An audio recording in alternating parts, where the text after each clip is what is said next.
بسم اللہ الرحمن الرحیم۔ السلام علیکم۔ حوصلہ افزائی کرنے کے 6 اہم راز۔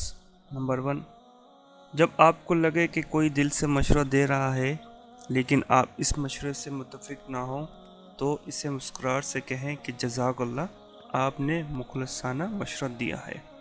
نمبر 2، جب آپ کی والدہ یا بیوی آپ کے لیے کوئی اسپیشل کھانا بنائے لیکن آپ کو اتنی بھوک نہ ہو کہ پھر آپ کو وہ بد مزہ لگ رہا ہو، لیکن پھر بھی کہیں آج تو کھانے کا مزہ آ گیا۔ نمبر 3، جب کوئی بچہ اپنی پرفارمنس یا رزلٹ دکھائے اور آپ کو محسوس ہو کہ یہ مارکس اتنے زیادہ نہیں ہیں لیکن پھر بھی آپ کہیں واہ آپ نے تو کمال کر دیا، اس پر تو آپ کو انعام ملنا چاہیے۔ نمبر 4، جب کوئی مایوسی کا شکار ہو اور اپنی زندگی کے مسائل بتا رہا ہو تو اس کو اتنی توجہ اور غور سے سنیں۔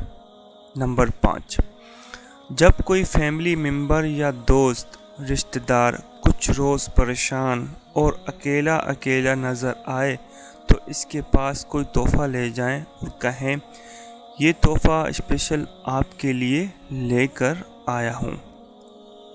نمبر 6، اگر کوئی شخص بار بار ناکام ہو چکا ہو تو کبھی اس کی چھوٹی سی کامیابیوں پر کچھ زیادہ ہی مبارکباد دیجیے، اس کی تعریف کیجیے، ایسا ظاہر کریں جیسے آپ خود کامیاب ہوئے ہیں۔